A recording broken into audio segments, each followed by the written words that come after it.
Well, earlier on in our book feature, we spoke to motivational speaker, entrepreneur and author Daniel Nguye about his latest book titled Workplace Champions, Become Extraordinary in the Workplace. Quite an interesting read, I must say. You can also send us some of the books that you are reading or have read, and by doing that, you can find yourself joining us live right here in studio for our Sunday book review feature to talk more about some of your favorite books.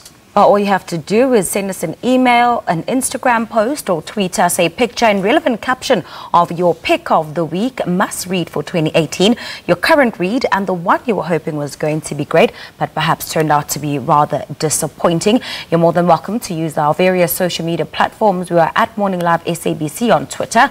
On Facebook, we are Morning Live SABC, and of course, you can Instagram us at Morning Live SABC, or simply drop us an email, morninglive@sabc.co.za.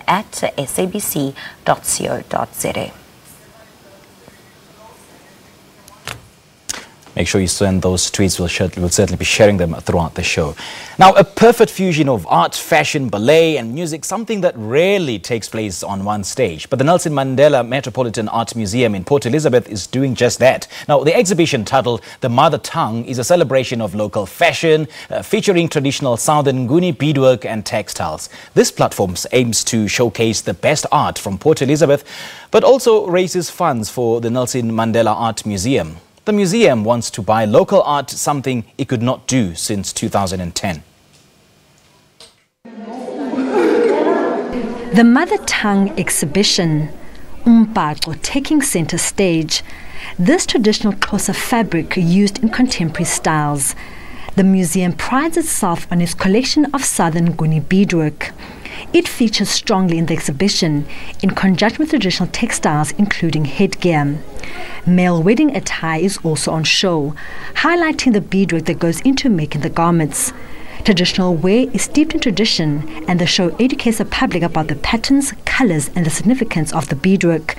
But this is the year 2018, and the traditional designs are woven into the latest styles and new styles. The garments reflect the aesthetic power of the past and the excitement the future holds.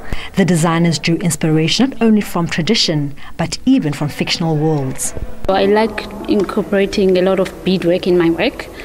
So it sort of grounds me, because I grew up with my mother my sisters used to help our mother with sewing and beading. So there's some comfort when I'm working with beads, and of course the rich culture behind it and the meaning behind the colors and what it's used for and all of those. The exhibition is also graced by fashion royalty.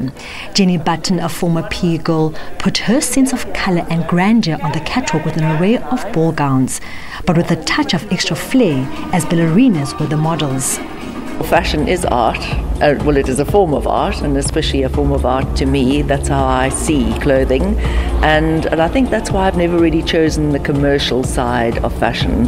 I've always stuck to more creative prints, more interesting fabrics, clashing prints, clashing, designs, and that is art in itself. But the international wow factor did not end there.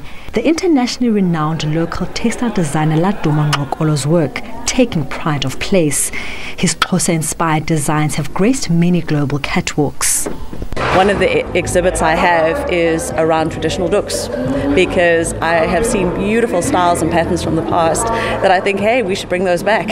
So that's one of the sort of reasons that we've done the exhibition, and why we keep a collection of historical beadwork on, is because it's art, it's the history of art, and it's the history of art of the Eastern Cape.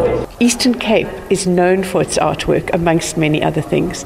And so the museum thought, or the Friends of the Art Museum thought, let's schedule this for Heritage Month. We are talking about buying our heritage back, which they haven't been able to do since 2010 because of lack of funds. So it all just kind of fitted, in Heritage Month, near Heritage Day, looking at Eastern Cape and South African artwork and crafts and design and bringing in dance. It's all the creative spaces that work together. It was full house for the once-off show. And I think it's very important to support our local artists because, to be honest, I mean, none of us actually ever hear about who they are and have played such a good, important role to our community. So I think it's a nice gelling of something nice to do, get dressed up for once in Port Elizabeth, and then also educate people on who our local artists are. And I think the ambience tonight and the atmosphere is absolutely spot on in terms it's Heritage Month. We are celebrating different cultures. But not all is lost for those who could not attend the full show. The static exhibition will open for the public next week for a period of 2 weeks. Lerato Tipa, SABC News, Port Elizabeth.